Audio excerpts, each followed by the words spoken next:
صلوات.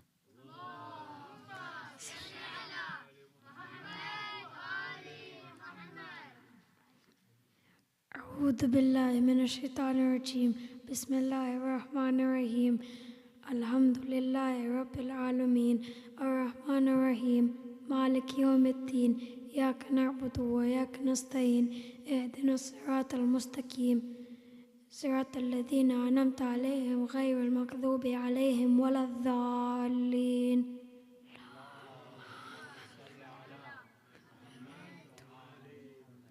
الفاتحة.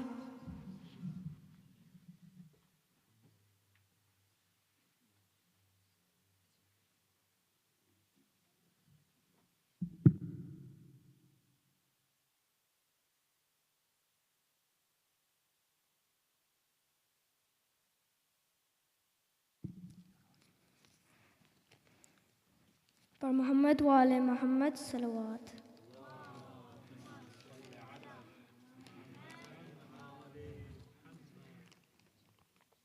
Husain al-Garib al-Husain, Husain al-Shaheed al-Husain, Husain al-Garib al-Husain, Husain al-Shaheed al-Husain.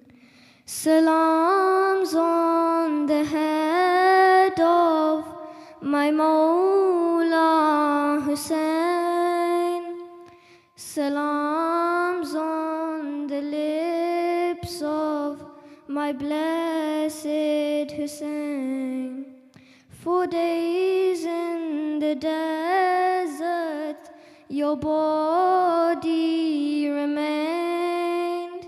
With thousands of arrows, your shroud they became. And on Arba'een, when the millions will pray, the grief and the mourning for you, O Husain, Husain al-Garib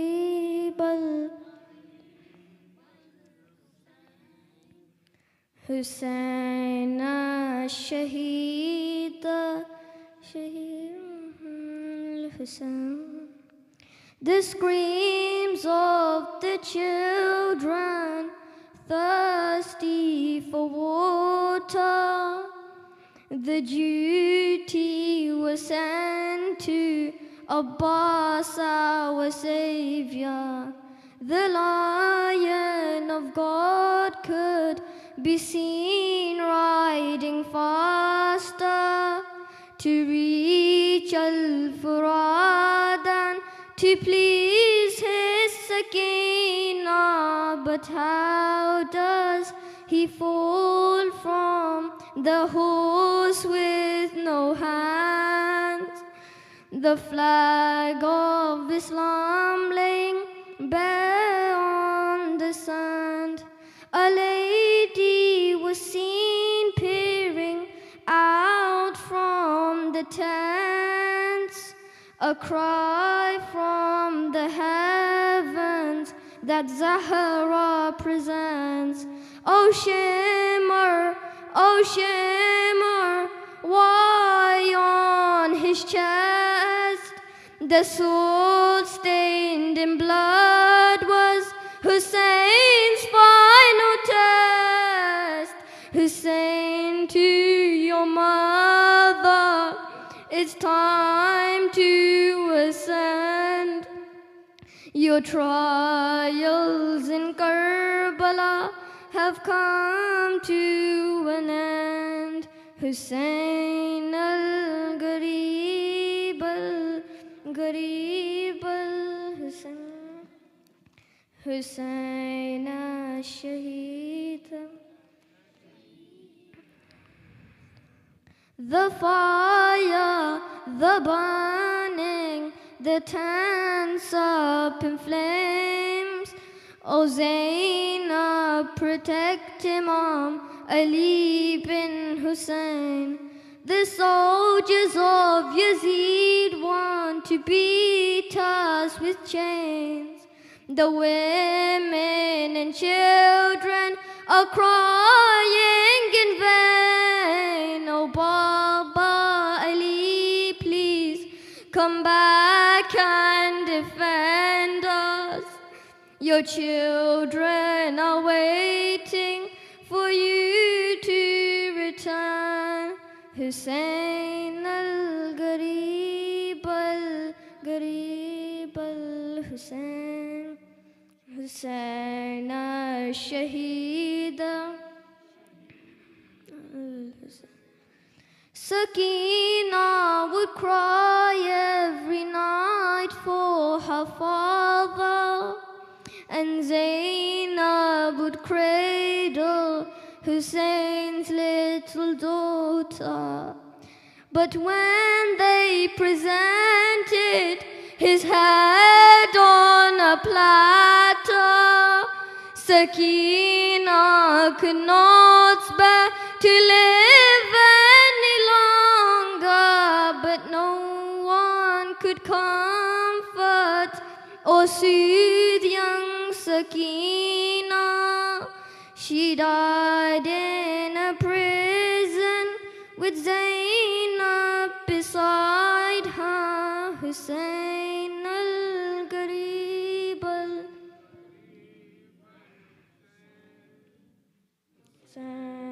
al-Shaheed Shaheed al-Husain. Kiya jasn barpa yu ahle hawas ne, شہیدوں کے لاشوں پہ ڈنکے بجائے، جلا ڈال آل محمد کے خیمے، سکینہ کے منہ پر تماچے لگائے، جو بیمار تھا اس کا بستر نہ چھوڑا، نبی ذاتیوں پر بھی در چلائے، حسین الغریب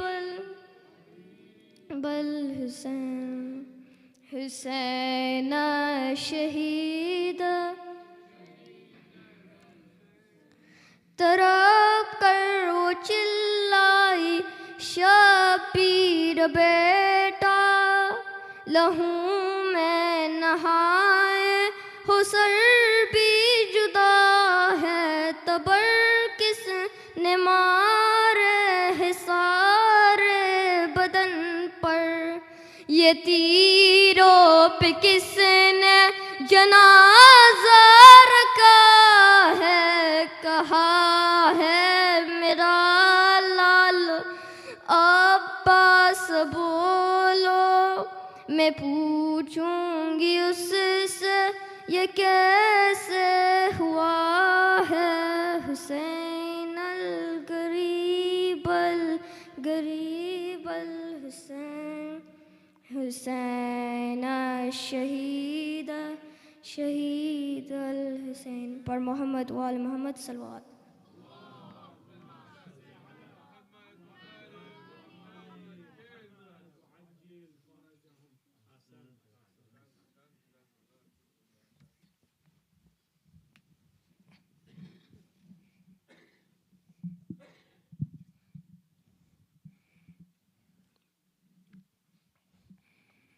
بر محمد وآل محمد صلوات اللہم صلی محمد وآل۔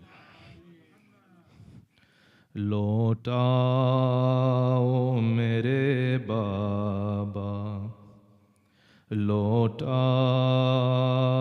میرے بابا، تھے بین یہ سگرا کے، لوٹاؤ میرے بابا،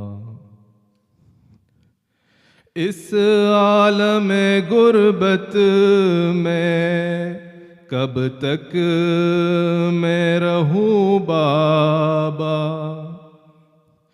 اس عالم غربت میں کب تک میں رہوں بابا، دل پر جو گزرتی ہے، دل پر جو گزرتی ہے، میں کس سے کہوں بابا، لوٹاؤ میرے بابا۔ فرقت زدہ صغرا کو کس طرح سے چین آئے، فرقت زدہ صغرا کو کس طرح سے چین آئے، نہ آپ نہ امو ہے، نہ آپ نہ امو ہے، دل کیسے سکون پائے، لوٹاؤ میرے بابا۔ وحشت نے خاموشی نے تنہائی نے ہے گہرا، وحشت نے خاموشی نے تنہائی نے ہے گہرا، اس اجڑے ہوئے گھر میں، اس اجڑے ہوئے گھر میں دم گھٹنے لگا میرا، لوٹاؤ میرے بابا۔ اس بات پہ رو رو کے مر جائے گی سغرا تو، اس بات پہ رو رو کے مر جائے گی سغرا تو، دیکھا نہیں مدت سے، دیکھا نہیں مدت سے بھیا علی اکبر کو، لوٹاؤ میرے بابا۔ بچھڑے ہوئے بھیا کو سینے سے لگاؤں گی، بچھڑے ہوئے بھیا کو سینے سے لگاؤں گی، میں لوریاں دے دے کے، میں لوریاں دے دے کے اصغر کو سلاؤں گی، لوٹاؤ میرے بابا۔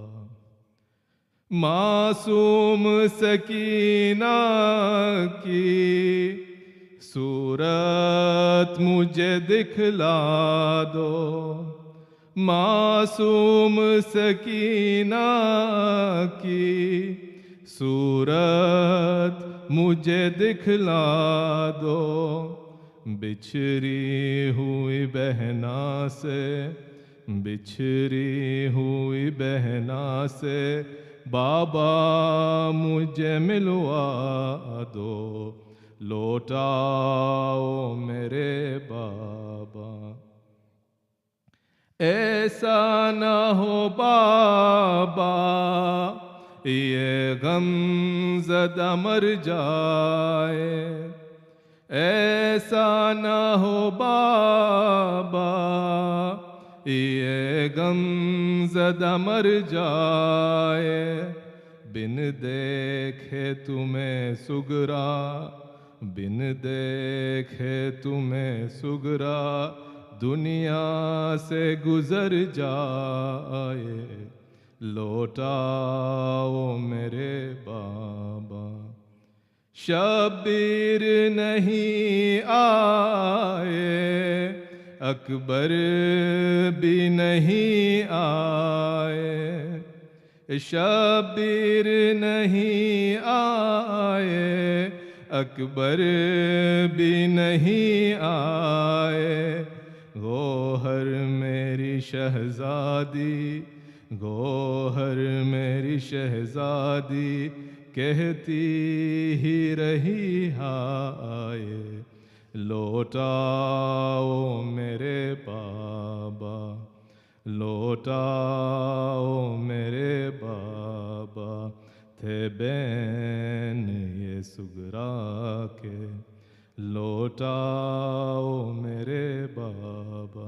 इला अरवाहिल मुमिनीन वल मुमिनात। सूरतुल मुबारकतुल फातिहा।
बर मोहम्मदिन व आले मोहम्मद सल्लल्लाहु अलैहि Mohammad.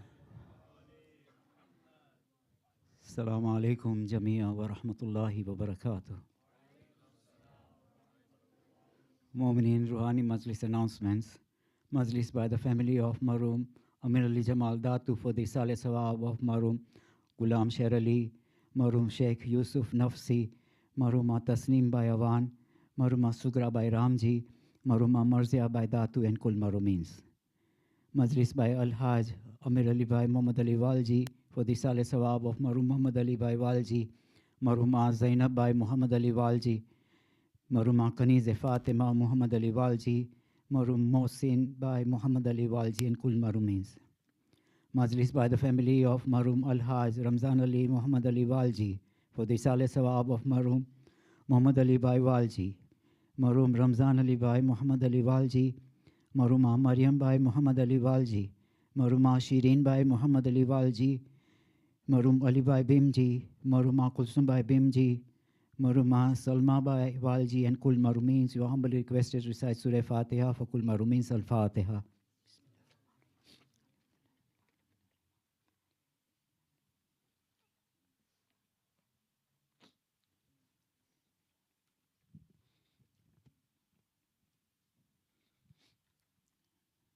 I will now request upon the chairman of our Jamaat, Brother Abbas Naushad Ali Manji, to come and address us. Please let's all welcome with a loud Nare Salawat.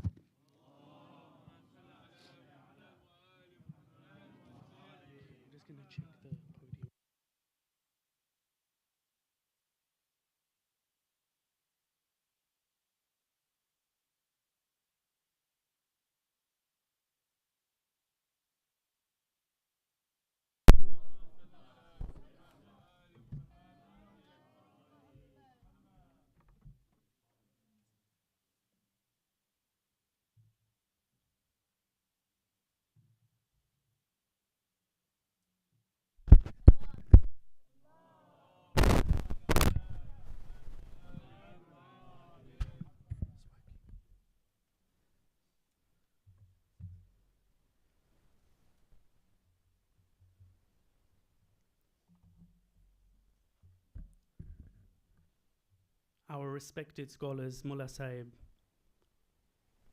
Dr. Sayyid Ammar Nakshawani, my dear elders, brothers, sisters, and children here today and online, Assalamu alaikum wa rahmatullahi wa barakatuh. Azzamallahu ujurana wa ujurukum bimusabina bil Husain alayhi salam. Muharram, we are here. As we witness the arrival of the month of Muharram, our hearts are filled with a mix of emotions, sorrow, grief, and devotion. And as we reflect on the emotions of Carbala, may we be moved to emulate the courage and compassion of Imam al-Husayn alayhi salam and his companions, standing firm in our beliefs and striving for justice and peace in our lives. And as we embark on this journey of remembrance, let us keep the spirit of Imam al-Husayn alayhi salam alive in our hearts and minds. And may his legacy continue to guide us towards a better and more just world where love and compassion reign supreme. I'd like to firstly, and with great honor, welcome Zakira Sayyida Nadira Zaidi. On behalf of the community, I would like to sincerely thank you for accepting our invitation and for your service to the ladies. We are really grateful for your passion, commitment, and service to the Husaini Islamic Center in Peterborough. We pray that the Almighty Allah subhanahu wa ta'ala gives you the strength to deliver majlis. May He accept your service to the Ahlul Bayt and reward you and your family abundantly. And on behalf of the community, we are honored to welcome the renowned and esteemed scholar, Dr. Sayyid Ammar Nakshawani, who needs no introduction, for he is like family to our community. Sayyid, I, on behalf of our community, would like to sincerely thank you for accepting our invitation to recite Majlis. May your dedication to the teachings of the Ahlul Bayt serve as a source of inspiration for us all. Your presence among us is a beacon of light, guiding us towards deeper understanding and spiritual enlightenment, all whilst breaking our hearts when growing through the tragedy of Carbala. My fellow Husainis, I want to take this opportunity to sincerely thank each and every one of our volunteers who have helped us to prepare for Muharram. And I know it's been no easy task. From deep cleaning the whole center, putting up the black cloth, completing repairs, to arranging all the programs and so much more. It has been an immense task, and it doesn't end here, for you have also dedicated yourselves to serve for Muharram and Safar to ensure that the community can truly feel Muharram in comfort. And we welcome all of our reciters, from the Holy Quran recitation, the 2-minute speech, the Marsiya and the Nohas, and especially to our younger children who have put their names forward. For that, I sincerely thank you, but only Allah subhanahu wa ta'ala can reward you, and we pray that He accepts all your efforts, and may He give you the greatest of blessings eternally. Now, I just have a few announcements. Please can I kindly request you all for your cooperation with our car park volunteers who work tirelessly in the background and who are unable to join us indoors. Please let us be mindful of our neighbours by not parking on Burton Street, as we have the use of the bowling green. And due to the congestion, the drop-off point will be limited and parking in our main car park will be on a first-come, first-served basis. And we have a few spaces for those who are disabled and unable to walk a slightly longer distance within both car parks. There are no planned fire drills throughout the first 12 nights. If the fire alarm rings, we kindly request everyone to vacate the centre and listen to our fire marshals. Please leave all your personal belongings behind and head straight to the end of the main car park. And we also have first aiders. If you are feeling unwell at any point during the programs, please let one of the volunteers know and we will get first aiders to you straight away. And this year we have also dedicated a room for those with sensory needs. The sound and lighting will be lower, and the room itself is of a mellow nature. And that room will be upstairs. Please do approach one of us volunteers if you require this room, and we'll make sure that this is ready for you. Mu'mineen, if there is anything that you need or require assistance, please do let our volunteers know. We will do everything we can to make this Muharram the best we can for you.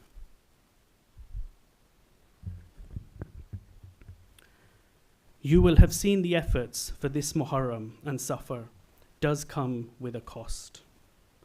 This year, together, we will need to raise £55,000, and this will take us through all the programs right up to Eid-e-Zahra. And I have absolutely no doubt in my mind that collectively we will raise this money. After all, inshallah, our tears for Imam Hussein will act as an intercession. And we have Bibi Fatima alayhi salam, who sits with us and cries with us too. And we remind ourselves at this juncture that it is our duty to continue to share and spread the message and sacrifice of Imam al-Hussein, his family and his companions, and firstly from within. We would therefore kindly request a minimum donation of £200 per family, or donating as much as you can so that we can reach our target.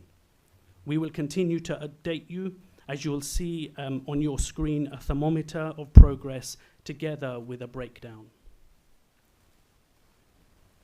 Our Muharram fund covers the Alima, the Alim Hadiya, Niyaz, Fatiha, Sabil, and other related costs, again, right up to Eid-e-Zahra.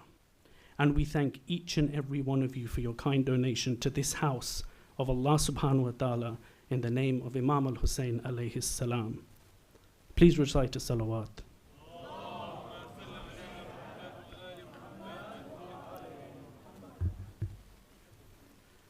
I will end here, as I know that we are all eagerly waiting for Sayyid's Majlis. But I just wanted to share something with you that someone sent me recently that perhaps we can all reflect on and remind ourselves of why Imam al-Hussein alayhi salam made such a sacrifice. Before we hang our banners and wear black clothing, before we beat our chest and change our profile pictures, let us change our conscience. Let us change our hearts. Let us change our minds.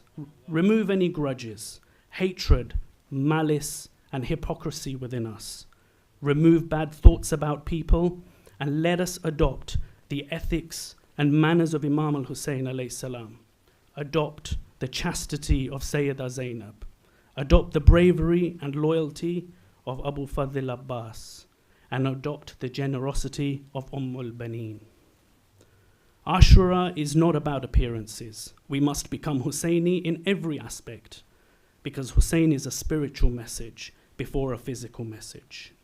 Imam Hussein doesn't need our tears. He needs those who walk in his path and follow his teachings. Let us honor the memory of Imam al-Hussein alayhi salam and the martyrs by embodying their virtues of compassion, courage, and selflessness in our daily lives. And may their sacrifice serve as a reminder of the eternal struggle between right and wrong, and inspire us to always choose the path of righteousness. And may Allah subhanahu wa ta'ala accept our efforts and our tears towards the right path.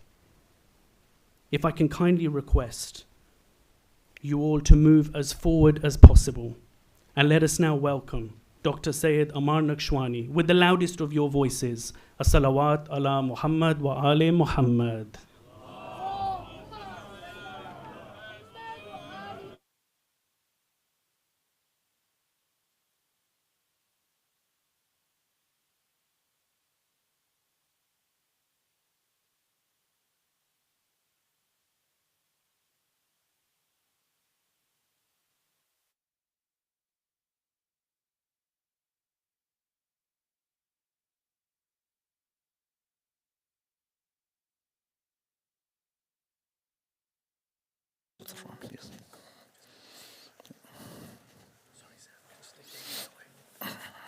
One second.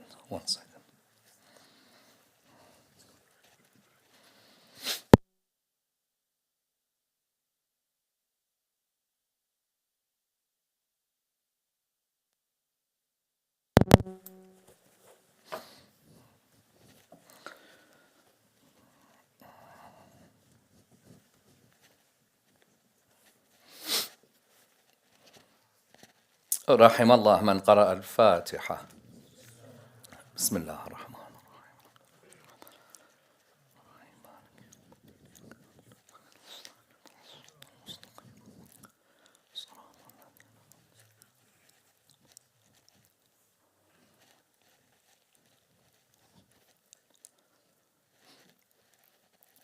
بسم الله الرحمن الرحيم. عظم الله أجورنا وأجوركم بمصابنا بسيدنا ومولانا أبي عبد الله الحسين عليه السلام، وجعلنا الله وإياكم من الطالبين بثأره بين يدي الإمام المنصور المؤيد المهدي من آل محمد.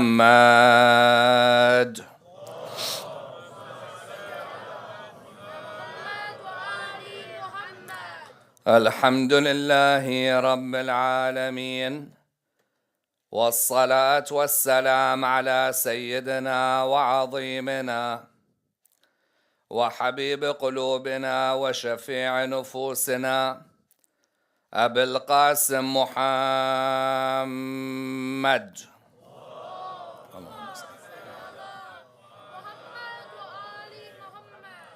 وعلى أهل بيته الطيبين الطاهرين وأصحابه الغر الميامين. الحمد لله الذي جعلنا من المتمسكين بولاية سيدي ومولاي علي بن أبي طالب.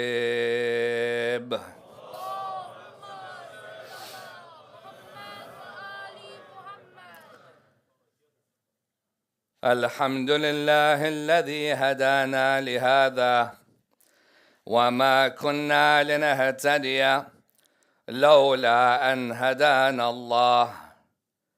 أما بعد، لا يوم كيومك يا أبا عبد الله. The first of our loud salawat in honor of Rasulullah Muhammad sallallahu alayhi wa alihi wa sallam.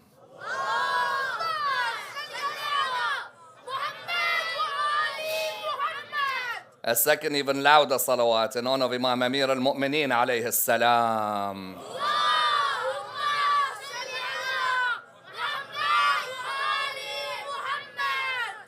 A third with your loudest voices in honor of the Imam of our time, Imam Sahib al-Asri wa zaman.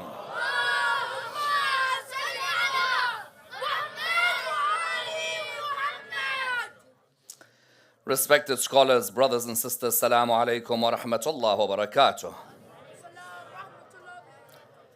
Carbala and Palestine, Carbala and Gaza. What are the similarities between the two, and what are the differences? What way can a person compare and contrast what took place in Carbala with what's taking place at the moment in Gaza? As we all know, in the past 9 months, we have seen atrocity after atrocity. We have seen massacre after massacre. We have seen a genocide take place in front of our own eyes, as in literally every single day. You wake up and you hear about different members of society in the Middle East who are dying, who have no support, who have no one to speak out for them. When you witness all of this, straight away a person looks at these images and in a way is haunted. What's my responsibility? What am I meant to say? What am I meant to do? How can I help? Indeed, even on a personal level, I look at it and wonder that on the years that I've lived on this earth, virtually every few years has been genocide, atrocity, massacre, or slaughter. One saw, for example, Saddam Hussein and the massacre in Iraq. One saw, for example, in Syria. One saw in Afghanistan. One saw in Pakistan. Forget the ones we see in Africa on a regular basis, where sometimes because they are not members of our religion, we turn a blind eye. Even though there is a clear massacre taking place, whether it's in Sudan or in the Congo, the reality is that each and every one of us looks at these massacres and is haunted by them. Sometimes we even reach a dangerous level of being desensitized. At the beginning, you're crying. At the beginning, you're sad. And then you get to a stage where you might even flick past that particular headline without inquiring any further about it. Therefore, you found that when it came to the followers of Ahlul Bayt, alayhimus salam, all of us automatically, when we see any genocide, our mind turns towards Carbala al-Husayn alayhi salam. As soon as we see anyone in this world who is attacked, anyone who's killed, anyone who's oppressed, we think of Imam al-Husayn alayhi salam. And that's why when certain people ask the question, that what's the need to discuss a story that happened 1400 years ago over and over again, it's because the sad lessons of history continue repeating themselves. As in Carbala, when you look at it 1400 years ago, and you look at every aspect of Carbala, the reality is that every single aspect of Carbala, in one way or the other, will affect your life at one stage or another. Carbala, therefore, when we come every year and we mourn Imam al-Husayn alayhi salam, it's because it keeps a heat in our heart that will never subside. That martyrdom of Imam al-Husayn alayhi salam, when I see an innocent person killed, or someone slaughtered, or a genocide take place, automatically where does my mind go? Carbala al-Husayn alayhi salam. Automatically from where? Towards Kufa. From there, towards Sham. All of these stages, as soon as I see the news, I think about Imam al-Husayn alayhi salam. The question then arises, is that the atrocities in Palestine, are they comparable exactly to what took place in Carbala? Someone might say, what do you mean? You'll find that today, within our communities, this question has arisen. There are certain people who, when they answer this question, will give you different answers. As in, you would think that our answers might be uniform, but no, on the contrary, each and every one of us may give a different answer to this question. There are some people who might turn around to you and say, Carbala and Gaza are exactly the same. There is no difference in the two. Carbala is a great incident. The massacre in Gaza is a great incident. And there is no difference between the two whatsoever. Then there are others who say, no, Gaza is even greater than Carbala. Carbala, only 72 died. Whereas Gaza, the numbers are going towards the 6 figures. Gaza, we witness all of these atrocities. Carbala, yes, Imam al-Husayn alayhi salam, he was beheaded, and his companions were killed, and his family members were taken as prisoners.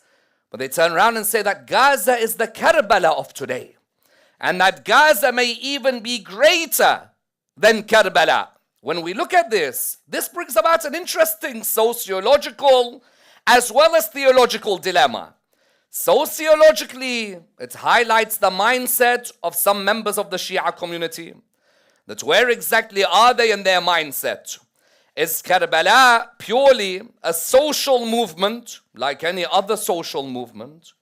Has Carbala been reduced to a social movement, like the movements that may happen in any country when there is oppression or when there is a dictator? Then on the theological level, it raises a major question. Can a massacre that occurs with a group of people be compared to a massacre that involves somebody chosen by Allah subhanahu wa ta'ala? This is a theological issue of the utmost importance. Why? Because at the end of the day, my son or my daughter or the youth of the community, at the end of the day, their world revolves around their theology and their understanding of social movements. Therefore, when you look today on Facebook or on Twitter or on Instagram, you'll find that the Shia community is not unanimous in their answer. Some will say Gaza to me is greater than Carbala. Some, however, will turn around and say Gaza and Carbala are equal to one another. Some may give a third opinion. There isn't a competition that we're having here, of course. The loss of one person is the loss of humanity. You kill one person, it's as if you've killed the whole of humanity. But there is also a need for a person to understand the theological basis of who they've come to honor on the 10th of Muharram. The man you've come to honor on the 10th of Muharram is not a simple person who just lived on this earth and died. The whole universe revolves around this man and his mother and his father and his brother and his grandfather. But there is a need for us to understand it. To understand it for what reason? Not to reduce from the loss of blood of any human being. Not at all. That is never the intention. Because may Allah never show us what people go through in such moments. But for us to understand why is it that we're honoring this person and how the heavens and the earth viewed the killing of this man and what he did for humanity on the 10th of Muharram. Let us tonight dissect in complete depth Carbala and Palestine, the similarities between the two and the subtle theological differences as well. And I'd like to do this in the following stages. Number one, Palestine, was it because of the government of the time that the people are oppressed? Or was there already a plan before this government came into power that leads to a massacre? And how did this happen in Carbala as well? Number two, how does a government use religion for its political ambitions? How did that happen in Carbala as well? Number three, when it comes to a racial arrogance, how is there a clear racial superiority and arrogance when it comes to the massacre in Gaza and Rafah? And how was that racial arrogance present with Carbala as well? Number four, how does a government ensure that no aid can come to that area? How did that happen in Carbala as well? Number five, how does a government silence anyone who wants to speak about the issue? How did that happen with Carbala as well? Number six, when your friends are silent, it's worse than your enemies. How did that happen in Carbala as well? Number seven, how does a government make sure that no water can reach the people in Palestine? And if it does, then only a certain portion of it. How did that happen in Carbala as well? Number eight, when it comes to children being killed, how did that happen in Carbala as well? Number nine, when it came to women being attacked, how did that happen in Carbala as well? But importantly, number 10, if these are all the similarities, then what are the differences with Carbala? And how did Carbala highlight that the man who was killed on that day wasn't a leader of a social movement? The earth depended on him as a hujjah of Allah standing on it.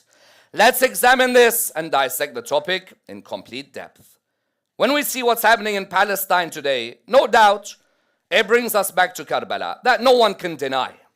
The first way it brings us back to Carbala is when we see a government who is ready to massacre all ages, all genders, all backgrounds. But the first interesting point about that government was October the 7th the beginning of what they were doing? Or was the reality that the government that did this, it was paved for them many years earlier? Because when a person looks in Palestine, many imagine that they look at the government and they say that that government, that's their policies. No. That government, required before them governments that paved the way for such things to happen. A government doesn't just turn around in one moment and say, that we're the ones who are going to make this decision. No. That leader has to be a leader who looks at the leaders who've come before him. Those leaders who came before me, were they also leaders who opened the door that we can assassinate anyone, we can threaten anyone, we can silence anyone? before the current leader, who did they have? Ariel Sharon, it was normal for him. Sabra and Shatila and a massacre. It was normal in the Nakba for them to see in the 40s that anyone who they did not believe have a right to live here, then if you have to kill them, kill them. You have to burn them, burn them. You have to commit a genocide, so commit that genocide as well. All of this happened because of a declaration that this is your land, wherever you are in the world. If you're in Russia, it's yours. But when you get it, don't let it go. At the moment, you don't have it. At the moment, you may only be 6% of a country, but the moment you do get it, don't let go of it. The first similarity was what? Was that when you looked in Palestine, you cannot say that the actions of Netanyahu were only Netanyahu. No. 50 years and more before Netanyahu, there were already people who paved the way for that action. If Netanyahu was allowed to burn, there must have been others who told him you should burn as well. If Netanyahu was ready to order killing, there were others as well. The first point about Palestine and the genocide was what? Was that don't just look at 2023. Go back earlier and you'll see those who paved the way for Yazid to dominate over us. Because the first point about Carbala was what? Was that in the same way in Palestine, you have a government and that government is ready to kill because of the actions before. Likewise, Carbala. You think Carbala happened on the 10th of Muharram? On the 61st year after Hijrah? Carbala happened because of Saqifa. Saqifa paved the way for Carbala. Someone says, but said Ammar, Saqifa is in the 11th year after Hijrah. Carbala is in the 61st year after Hijrah. Saqifa number one allowed the government to come into power whichever way they wanted. Yes? The government, whatever election they want to pull, they can pull that election. Saqifa number two, what did it also do? Anyone who opposes our government, we're ready to burn them. Yes? Are the narrations clear? That if they're gathering in the house of Imam Ali alayhi salam, then go and burn that house. Why? Because if they don't pledge allegiance to us, then what do? Then you have to go and burn the house within which Ali, Talha, Zubair, and others are all gathering. Number three, what did Saqifa also do? That I as a leader can also choose leaders after me. Yes? If I want to, I am the Khalifa. If I want to choose Umar after me, then we all know that Abu Bakr is the one who nominated Umar. What's there to stop Muawiyah nominating Yazid? Muawiyah, what did he show? Muawiyah showed straight away from the beginning. Muawiyah showed something very clear. If in Saqifa a government has already allowed us to kill anyone who gets in our way and to have a mass attack on anyone who opposes us, like Malik bin Nuwayra when he never paid taxes to Khalid ibn al-Walid, then what's there to stop me also massacring Shia? Muawiyah had governors in Basra, governors in Yemen. These governors, Muawiyah made clear, any of Ali's Shia, if they stand up to you, what's wrong with you guys? Burn their bodies. If you have to, not just burn their bodies, also behead them. Don't just behead them, also behead their children as well. If there is a child who's screaming, how do you think Abu al-Fadl al-Abbas alayhi salam, his wife Lubaba, Hazrat Abbas's wife Lubaba, from a childhood she saw her family, her brothers beheaded in front of her. They were beheaded how many years before Carbala? Many years before Carbala. What Yazid did on the 10th of Muharram, the first similarity with what Israel done with Palestine was what? The first similarity was that we as a government, there's been precedent before with what we're doing. We're not just doing it, and you can't just come and blame us. Before us, there were governments who had also done what we had done, and therefore they are the ones who are equally to blame as much as us. They are the ones who've given us that position where we could do this. Number one. Number two, similarity between Palestine and Carbala. What is it? In Palestine, you have a government who uses religion to further their political needs. Yes? If you look today, they say that this is a Jewish vision. It's not Jewish vision, it's a Zionist vision. The Zionists, to the extent that there are Jews who themselves come forward and say that this has nothing to do with Judaism, this is Zionism. At the end of the day, do I have an issue with Judaism? No, no issue with Judaism. At the end of the day, I come from a religion where Judaism, Islam, and Christianity can all live in peace with one another. But when the Zionist entity came forward, what did it say? It used religion to further its political ambition. That if we put the card of religion inside, what will then happen? What will then happen will be that everybody who has that inclination will accept what we say. If we say God has promised this land, and we say that this is the Jewish vision, then everybody has to go with that particular worldview. Today, how many times in demonstrations you see rabbis who are at the front with the Muslims? Rabbis at the front with the Muslims. Say to the rabbi, why are you at the front with the Muslims? He says, because this is not Judaism, what they are doing over there. There are Jews who stand up against this. Why? Because they recognize that that government has the image of religion, but the whole vision is political. Second relationship with Carbala. What? Yazid's government, exactly the same. Yazid's government, what was the image? Wallah, it wasn't even an Islamic image. But still, there were parts of it which were Islam. Yazid has nothing to do with Islam. Yazid, what's his belief? Yazid, not even Christian, forget his mum's side. Yazid, even a person can say, like his dad and his granddad, wallah, even atheism is a far stretch for them. These people, there's no religion there. What is there? Political ambition. As Abu Sufyan told his grandsons and his cousins, if that khilafah comes into your hand, do not let go of it. If that ball is in your court, do not let go of it. Why? Why was this said? Because it was made clear that for Bani Umayyah, publicly, what are we? We are khalifas of Allah on earth. You don't care about Allah, nor do you care about the sunnah of Rasulullah.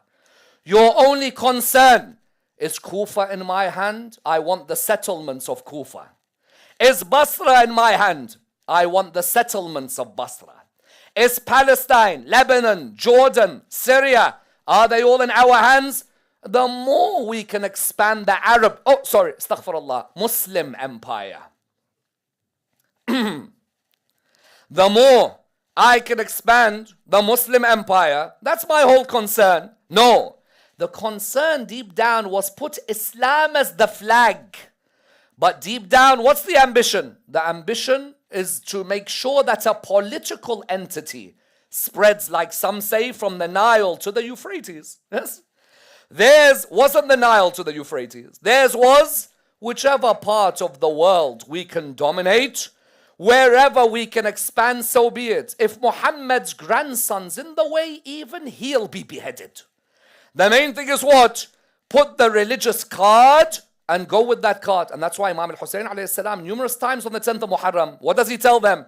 He says, "O army of Yazid, at the end of the day, if you pray, aren't I the one whose grandfather you're praising in salah? So you're listening to a man in Sham who doesn't have none of this belief, and you're going in his direction." The second similarity between Palestine and Carbala was what?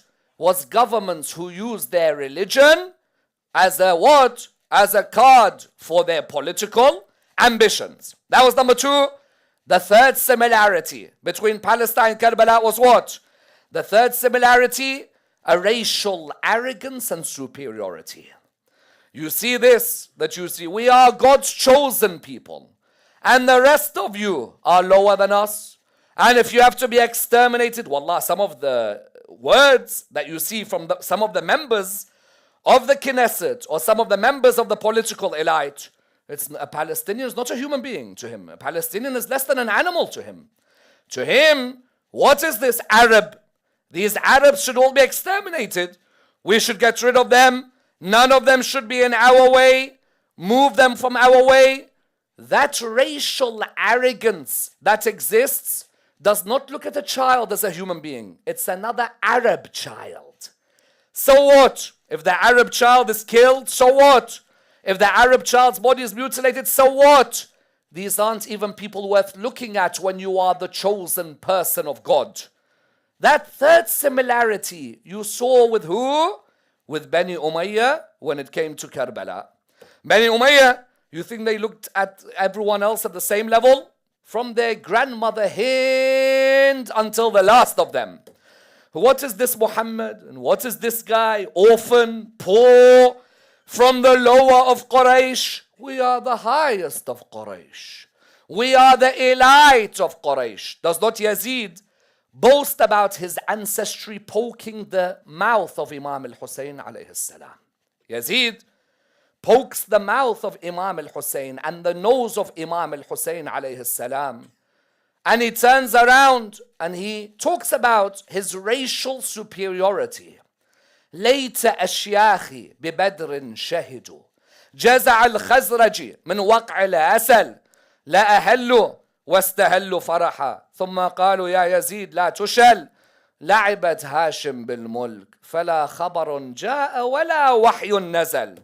In one poem, Yazid showed his political ambition, his lack of religious belief, and his racial arrogance. What was he saying? I wish my ancestors from Badr were here today. What does he mean by that? From Badr, he lost his grandfather when he was killed by Imam Ali ibn Abi Talib. On the day of Badr, Utbah bin Rabi'a was killed by Ali ibn Abi Talib. He said, I wish my ancestors from Badr were here so that they could see what I have done towards Hussein and the rest of that family.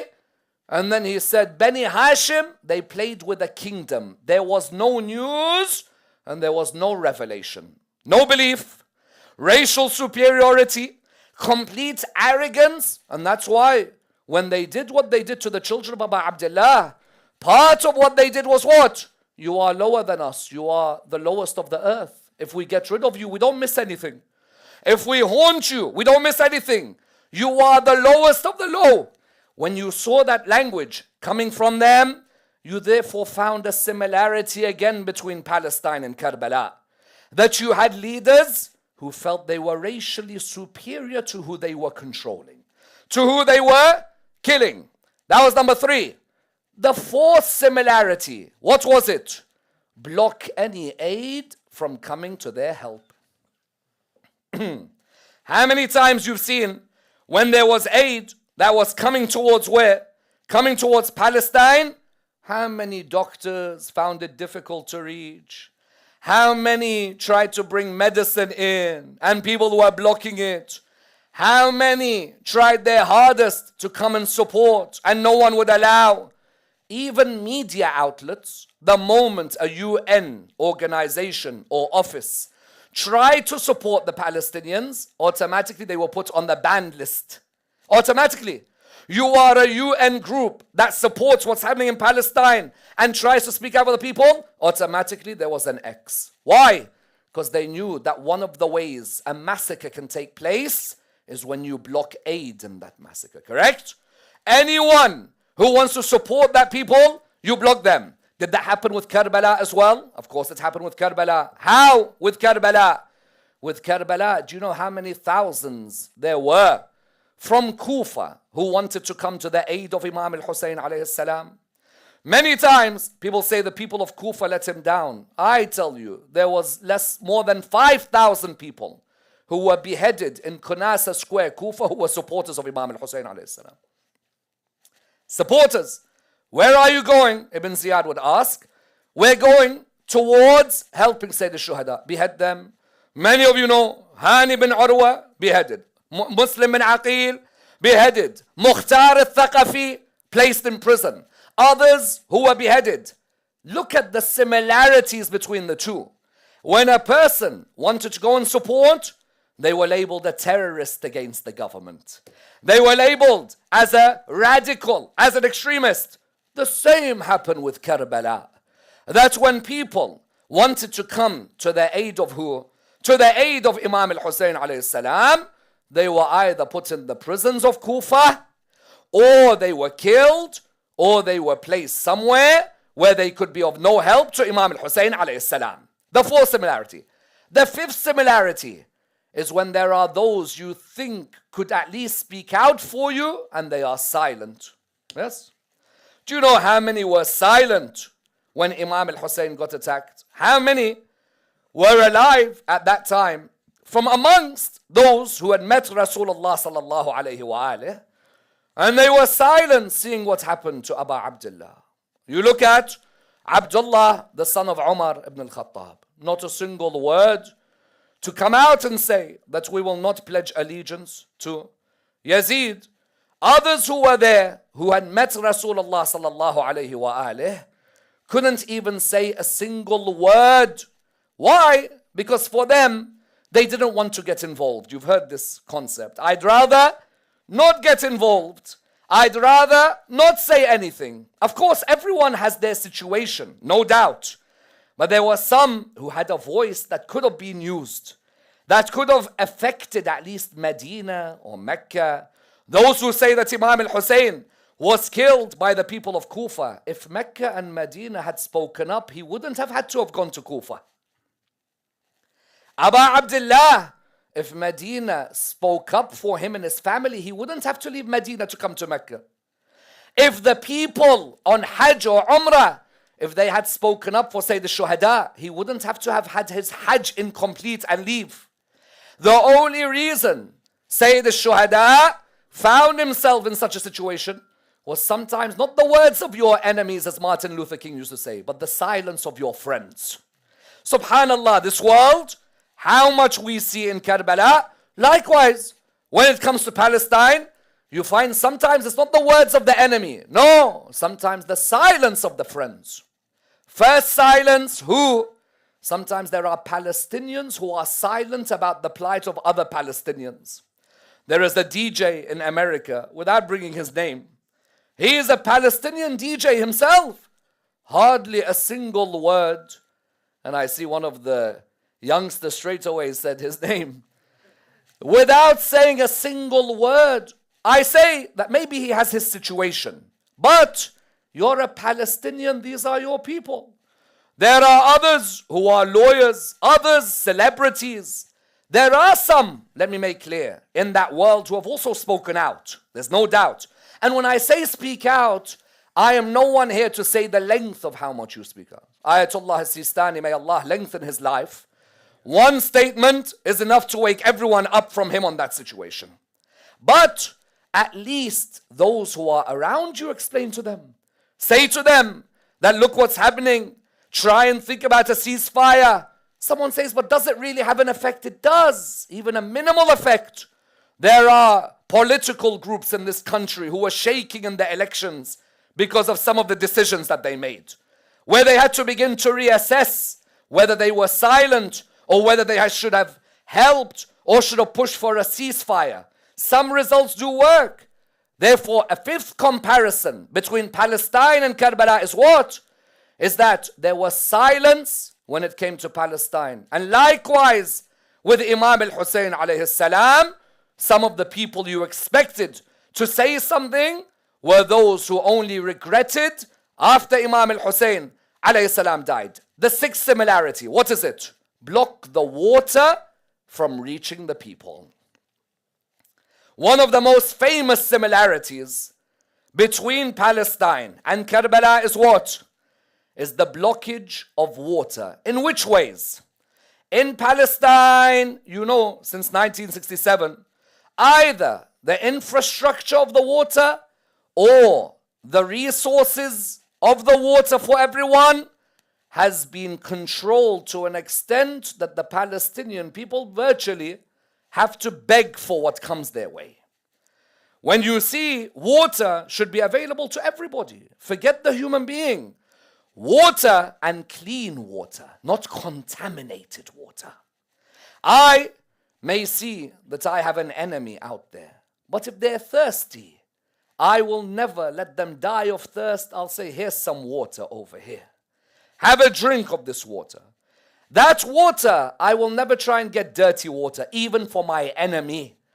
Imam Amir al-Mu'mineen did not tell Muawiyah's army, now that we have the water, you can't have. No, here, let them go and drink. Even their horses should not be thirsty. That was the mentality. Whereas you look in Palestine, contaminated water, blatantly. 95% contamination. Why? As in that 6-year-old, what have they done wrong to you? That family, what have they done wrong for them not to get water?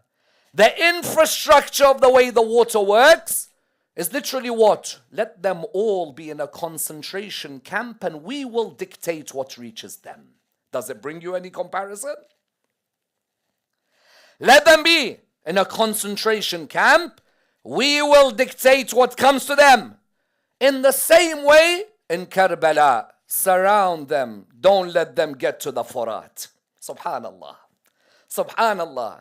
Abu Abdullah and his family and his companions was like a camp concentrated where nobody could get to them, including the water which pigs and dogs drink from. The dog could go to the Furat and drink clean water. And Sukaina bint al-Husayn's lips are dry. Imagine that scene. That animal could get to the Furat and drink from that water. And slaves and servants, and the rich and the poor, and a 6-month-old baby cannot get water to come towards them. But how did they do it? They made sure that the access to water was always blocked. Why? Kill a human being without food. But when a soldier's lips are dry, and when his tongue is dry, and that energy that he needs, it affects everyone there. Subhanallah, the similarity. How there today, I look at a Palestinian child thirsty, automatically I think, and the children. Automatically I look. The 8th similarity, what is it? Burn the place even if there are women there. Yeah, how many times we saw mothers coming out in the middle of fire. Help us, help us, help us. An 18-year-old and a 21-year-old and a 57-year-old. For what crime? What crime have they committed? But rather, it doesn't matter. Woman, men, elder, younger, get rid of them, burn their houses. Don't just burn if they are in a tent somewhere. Burn those tents as well. May Allah never show you your mother running from tent to tent. Yes? That scene is something that no one should ever have to see in their life. No human being, whether they are my sect in Islam or no, whether they are Christian, Jewish, Hindu, Buddhist, Sikh, whatever they are, no human being should see their mother holding a child calling out, help me, help me. Yes? Because what's the 9th similarity between Palestine and Carbala? How many children died in the process? You look at Palestine, and how many children do you see, my dear brothers and sisters, dying? How many? You see children everywhere. And these children vary from the baby who's just been born. Allahu Akbar, how history repeats itself. Allahu Akbar. You know, sometimes these things have to happen for us to believe Carbala happened.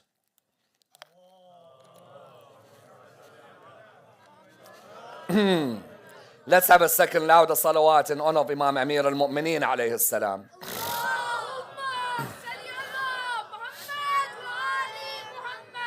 And a third in honor of Sayyid al-Shuhada alayhi salam.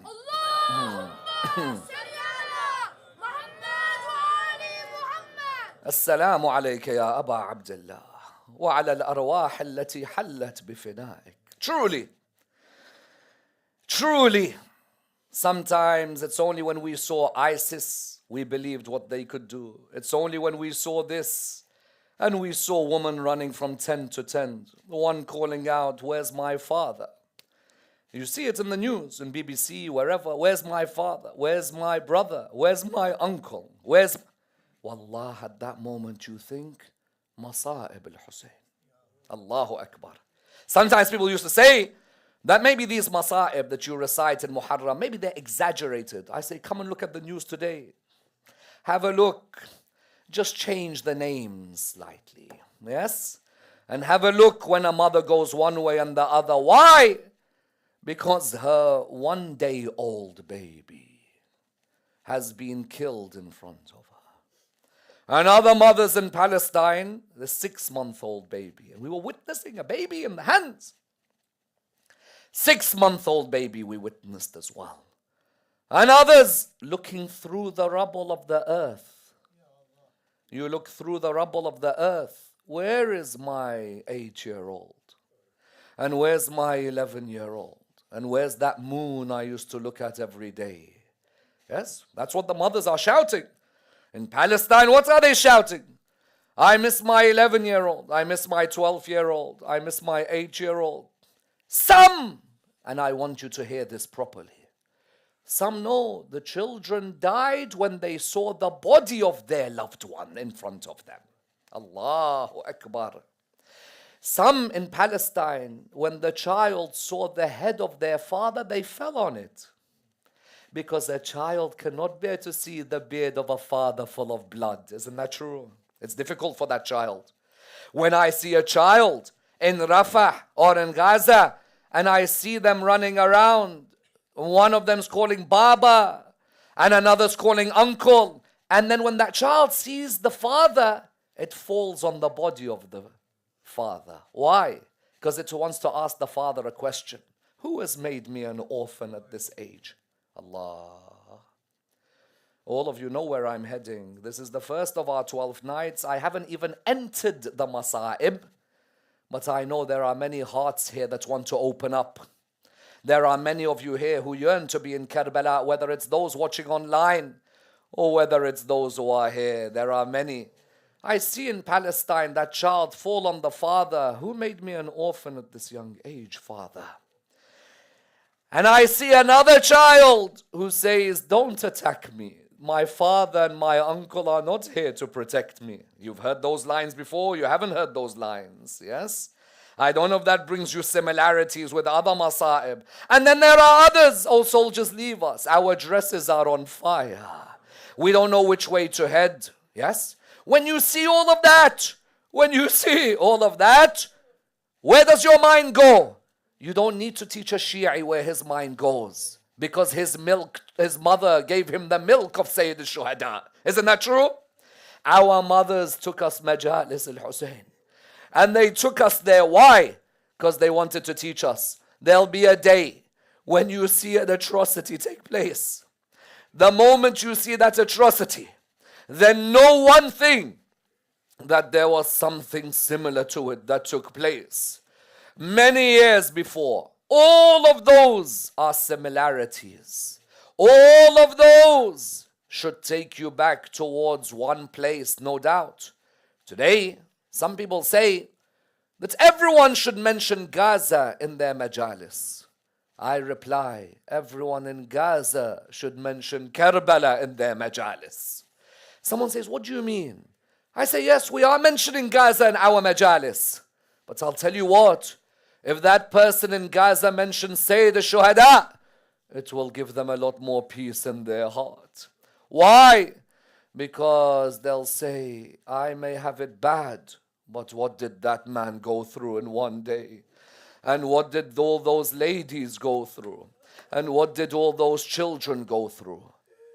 Is Gaza and Palestine equal to Carbala? There is no day like Abu Abdullah's day. Let's make that clear. And when I make it clear, it's not because I am belittling or not empathizing with what's happening there.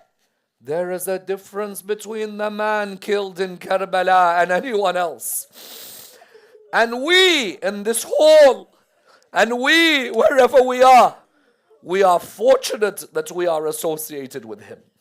Wallah, we are fortunate that we are born into Carbala. Why are we fortunate? Because whatever happens, I have Sayyid al-Shuhada.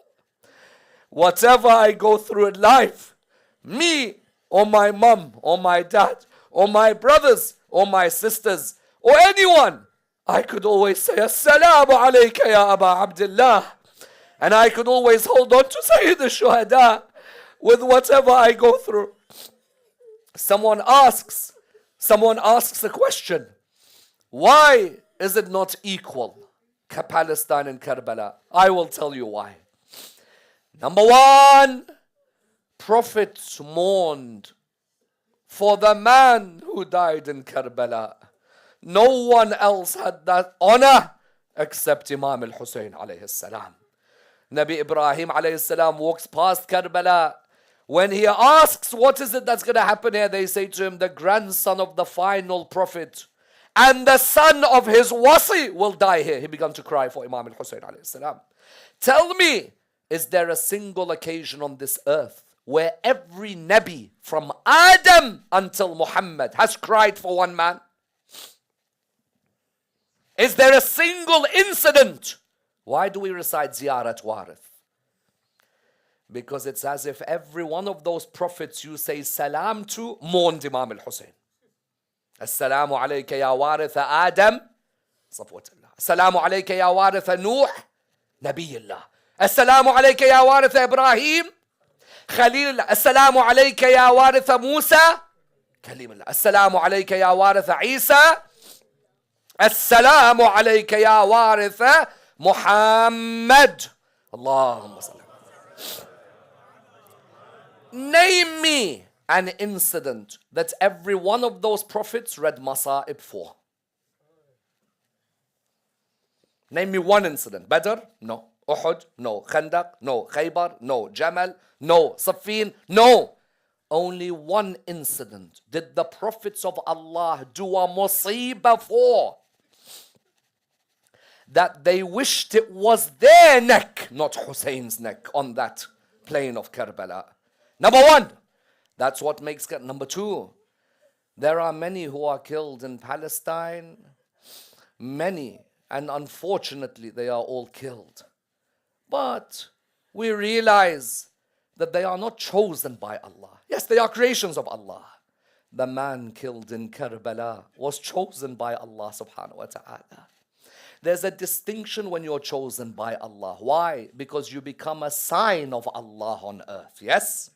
When you are a sign of Allah, if the camel of the people of Salih was a sign of Allah that made Allah overturn Thamud, then what is Husayn bin Ali? Imam al-Husayn is not the leader of a social movement like a Luther King or a Gandhi. This is a man who all of this was created for him. ما خلقت سماء مبنية ولا أرضا ولا camera ولا شمسا ولا. All of these lines that we recite, I did not create the moon or the sun or the heavens or the stars or the earth except for my love of Muhammad and Ali and Fatima and Hassan and Husayn. Husayn. Someone says, what does this mean? I didn't create everything except for them. If I was going to build a school somewhere, I'm going to ask 5 brilliant teachers, wherever they are in the world, to come and join my new school. If those 5 don't join, it's not worth building. There's no point me building that new school if these 5 aren't in there. There's no point creating this universe if you never had the perfection of those 5 personalities. Those aren't leaders of social movements that you can build a communism or a Marxism movement from. That person, number 3, it was the killing not of a human, the hujjah of Allah on earth. Sayyid al-Shuhada is the hujjah of Allah. These heavens and the earth cease to exist if that man is not there. Like our hujjah of our time. Yes?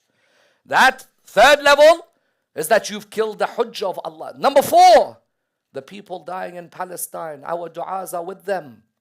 But we cannot categorically say that the Hur al-Ain cry for them, and the skies rain blood for them, and that the beasts of the earth and the sky weep for them. You can for Imam al-Husayn and Ashura and Carbala.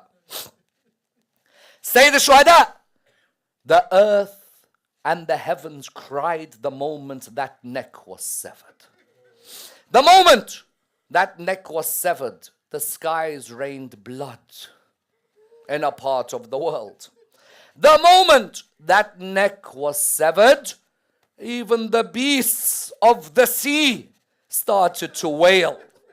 Imagine the movement in the universe that the nur of this man was created from.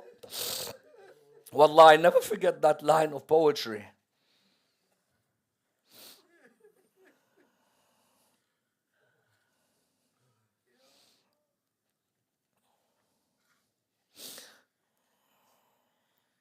Which martyr did the sunlight? Which martyr did the sun's light burn his body? That same sun was created because of his light. That man, when he died in Carbala, there is nothing comparable. There has never been a human who, when he died, every entity on this whole world and universe cried at that moment. But it's our eyes that don't see the Hur al-Ain screaming when shimmer comes near the chest. It's our ears that don't hear when the birds can't stop crying, seeing Husain's body kicked one way and the other. Name me an incident where the heavens and the earth's masa'ib are at the same time. You can never name that. You can never name anywhere like that. And that's why when someone says, what's the ultimate proof? Ultimate proof that there is no day like what? The day of Imam al-Hussein. It's when a ma'soom says, there is no day like your day, Aba Abdullah. Which ma'soom said this? Imam al-Hasan alayhi salam. Shaykh al-Saduq narrates within his Amali from Imam Zayn al-Abidin alayhi salam, who was about 12 years of age when this happened. Imam al-Hasan, as you know, the poison began to spread in his body. Yes? When the poison began to spread in his body, at that moment, what happened? What happened was that he was there in the house. Shaykh al-Saduq narrates from Imam Zayn al-Abidin alayhi salam. He narrates that Imam Zayn al-Abidin saw his father, Imam al-Hussein, that fateful day in Safar. Imam al-Hasan was there. Imam al-Hussein entered. When Imam al-Hussein entered, the moment Imam al-Hussein alayhi salam entered, he saw Imam al-Hasan in the state that he was in. Yes? When he saw him, he began to cry. Imam Zayn al-Abidin said, I saw Imam al-Hussein crying and crying. Imam al-Hasan said to him, what's wrong with you, Aba Abdullah? He said, I see you in this state, and it hurts me what you are going through. Imam al-Hasan alayhi salam looked at him and he said, I have been poisoned.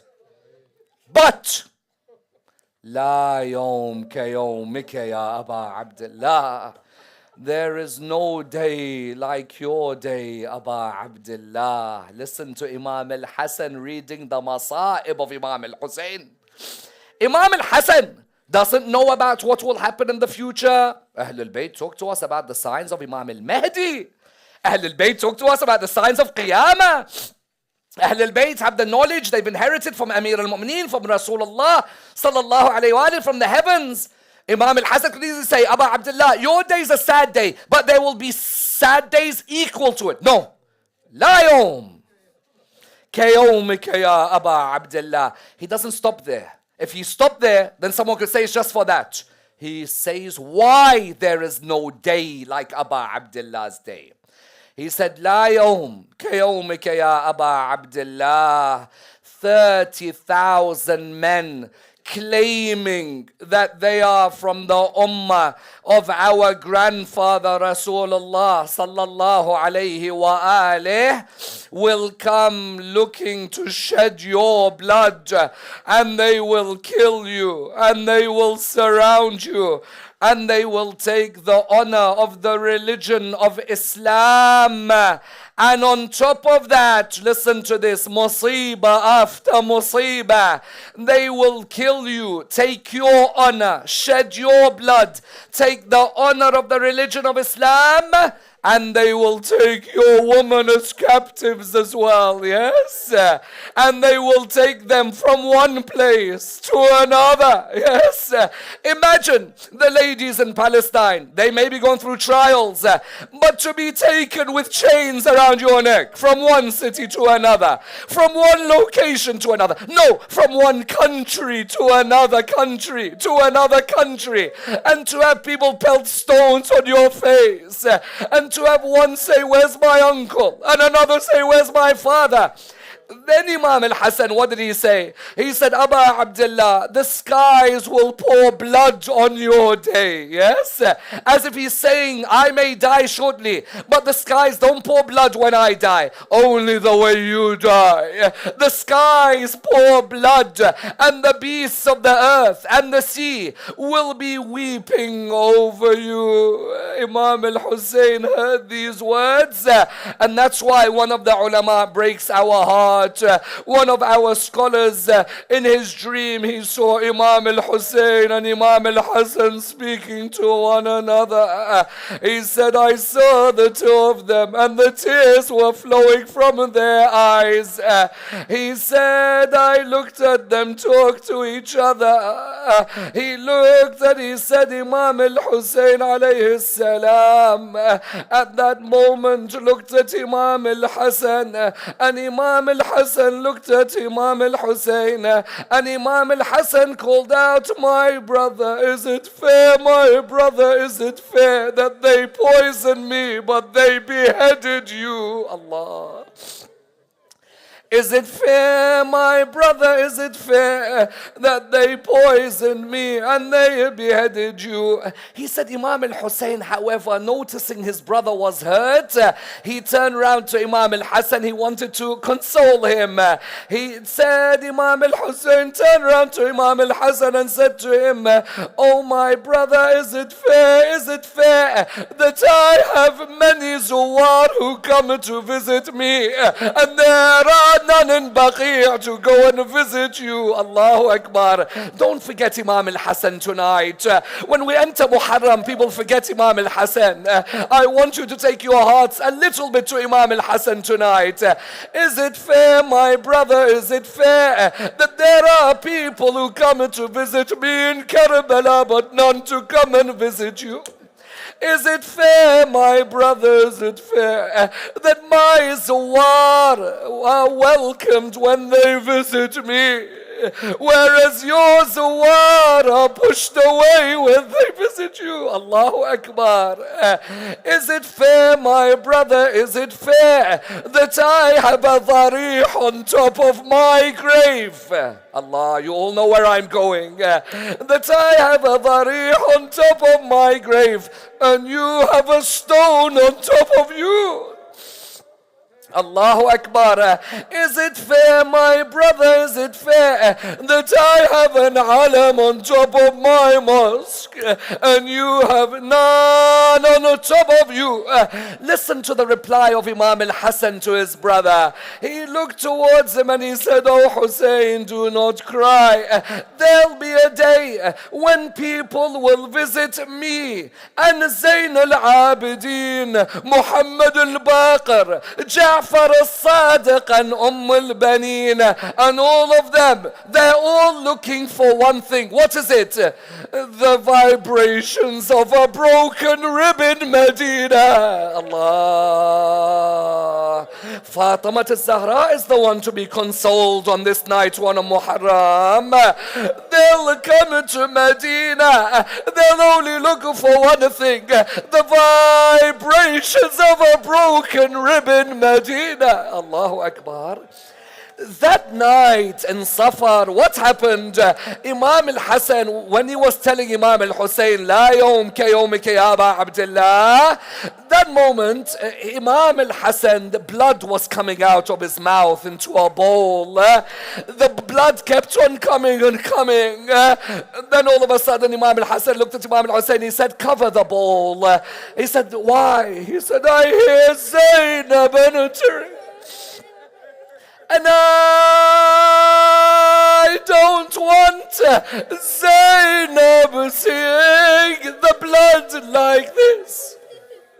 I say to him with my voice all the way to Baqi', if you didn't want Zainab to see that blood, come see Zainab seeing Abbas's arms gone. If you couldn't want Zainab to see that blood, then look at Zainab call out, Mahlan, Mahlan, ya ibn Zahra. If you couldn't bear to see Zainab seeing that blood, then what happened when Zainab saw Husain's head in a bowl in Sham? Inna lillahi wa inna ilayhi raji'un.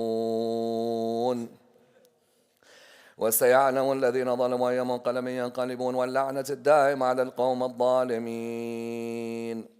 Ya Allah, raise your hands, my dear brothers and sisters, all those who are watching online, all of us, let us raise our hands. Many of us are in need of our du'as to be answered, Ya Allah.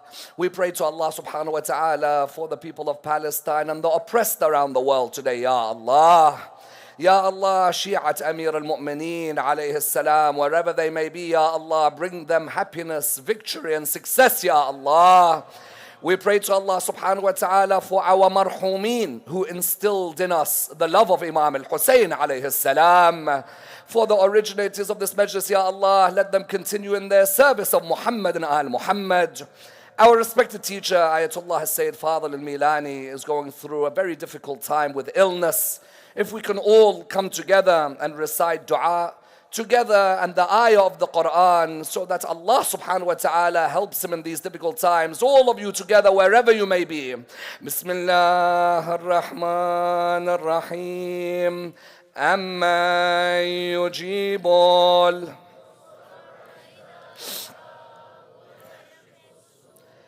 أما يجيب المضطر إذا دعاه. Much louder, all of us together as Muharram. أما يجيب المضطر إذا دعاه. أما يجيب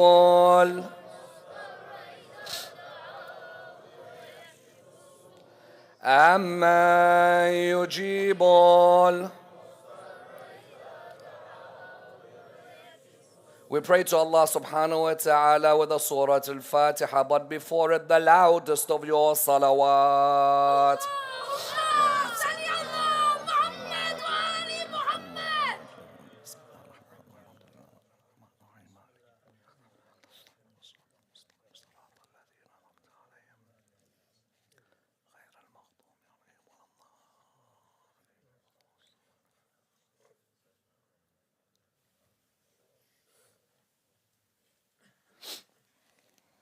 مأتم الحسين يا حسين يا حسين يا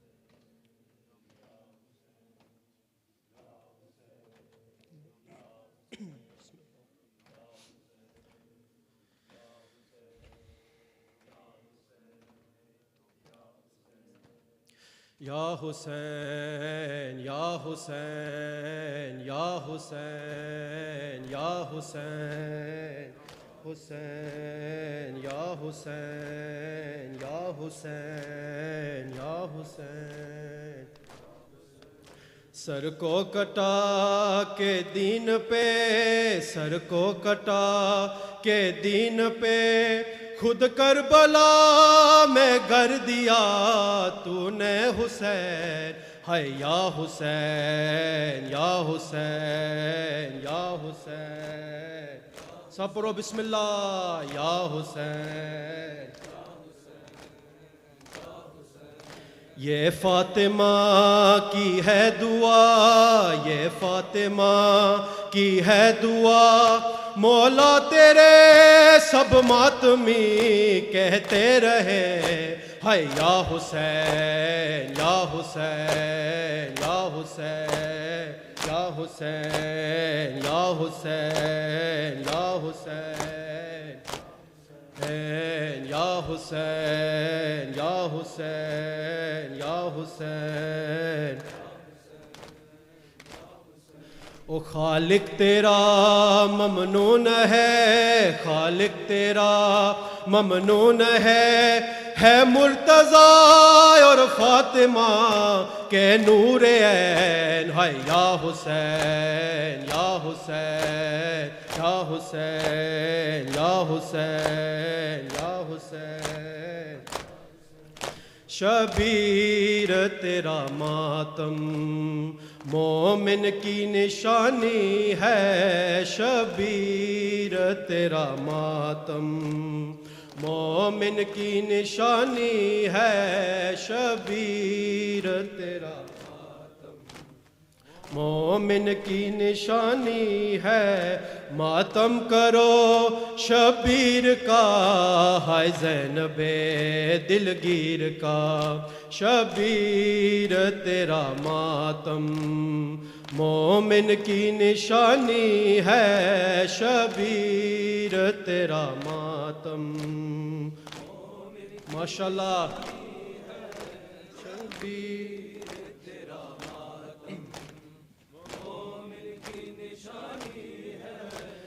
یہ داغ نہیں لوگو ہے معجزہ ماتم کا، یہ داغ نہیں لوگو ہے معجزہ ماتم کا. سینے پہ لکھی میری کربل کی کہانی ہے. ماتم کرو شبیر کا ہے زینب دلگیر کا، شبیر تیرا ماتم مومن کی نشانی ہے، شبیر. ماشاءاللہ سب پڑھو.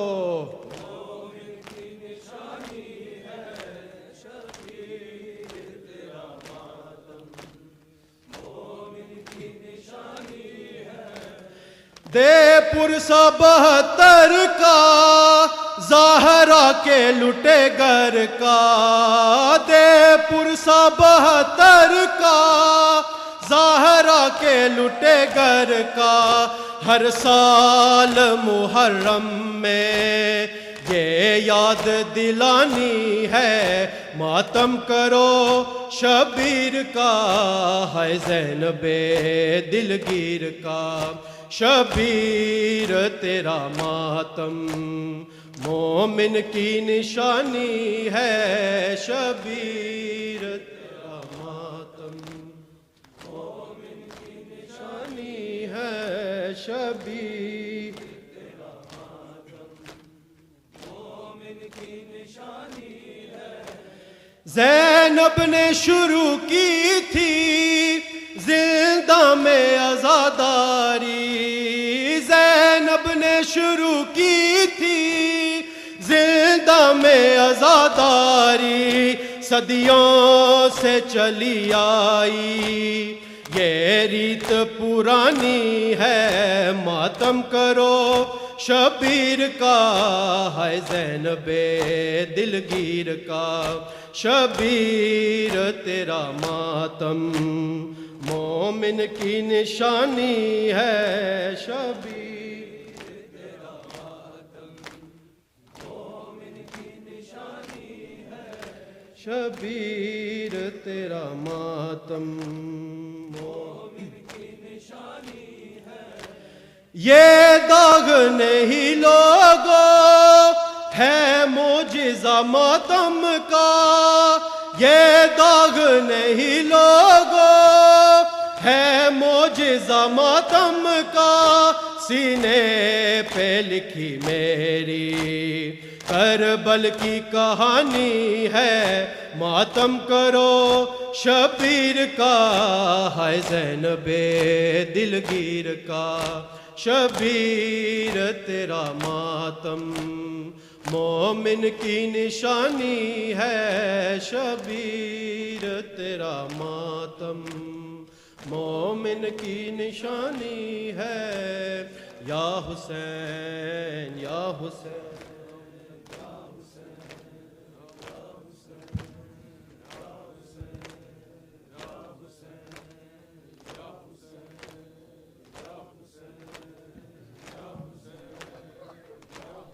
تمام عالم میں آج ماتم، تمام عالم میں آج ماتم، حسین بے کس کا ہو رہا ہے۔ تمام عالم میں آج ماتم، تمام عالم میں آج ماتم، حسین بے کس کا ہو رہا ہے۔ علمگروں میں سجے ہوئے ہیں، علمگروں میں سجے ہوئے ہیں، دلوں میں فرش عزا بچھا ہے۔ تمام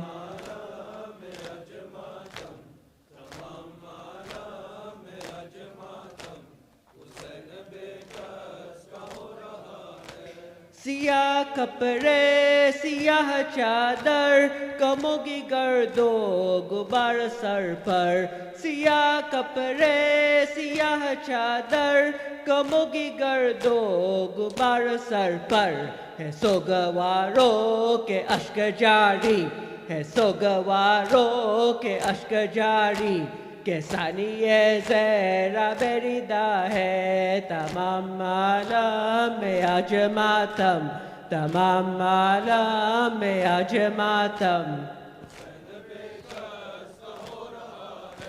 نہ خوش مرنام ہو کیوں سوالی، جلوس ہے ذوالجنا کالی، نہ چشم پرنام ہو کیوں سوالی، جلوس ہے ذوالجنا کالی، کہ میرا دلدل سوار مولا، کہ میرا دلدل سوار مولا، زمین کربل میں سو رہا ہے۔ تمام عالم میں آج ماتم، تمام عالم میں آج ماتم،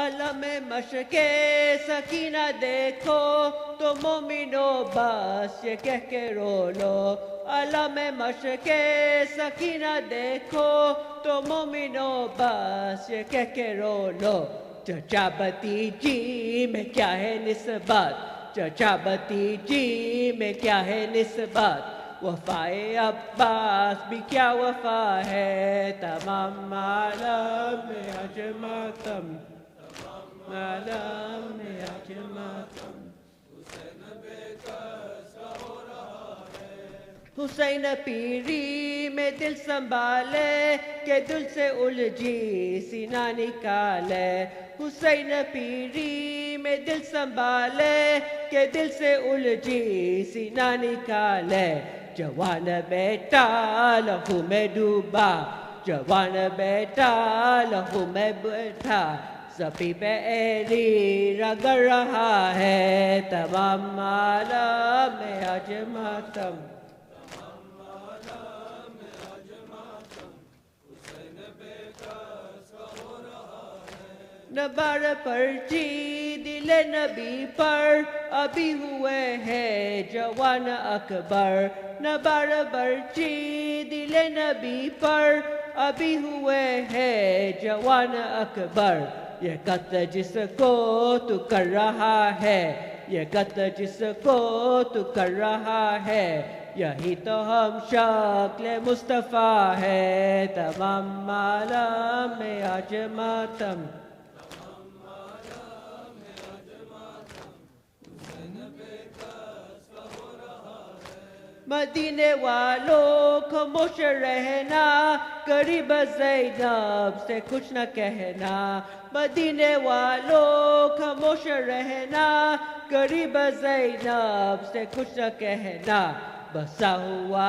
گھر جو لے گئی تھی، بسا ہوا گھر جو لے گئی تھی، وہ کربلا میں اجڑ گیا ہے۔ تمام عالم میں آج ماتم، تمام عالم میں آج ماتم، حسین بے کس کا ہو رہا ہے تمام عالم میں آج ماتم تمام عالم میں آج ماتم حسین بے کس کا ہو رہا ہے علم گروں میں سجے ہوئے ہیں علم گروں میں سجے ہوئے ہیں دینوں پہ فرش عزا بچھا ہے تمام عالم میں آج ماتم تمام عالم میں آج ماتم حسین بے کس کا ہو رہا ہے الفاتحہ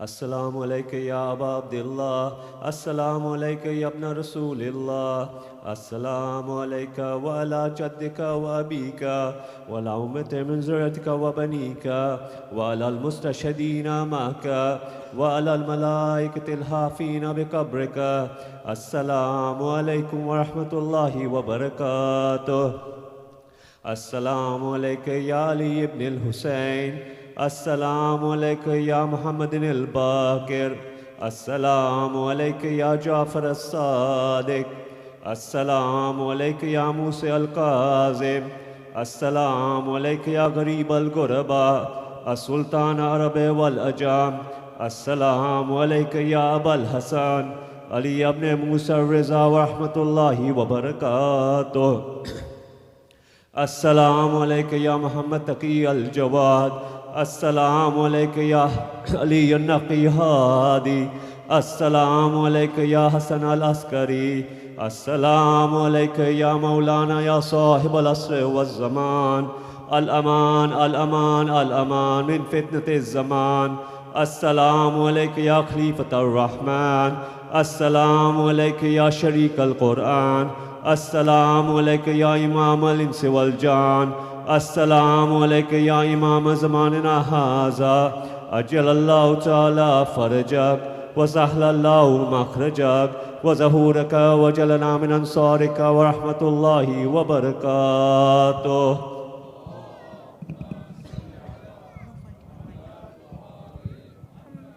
بسم اللہ الرحمن الرحیم اللہم قل ولیک حجة ابن الحسن صلواتك عليه وعلى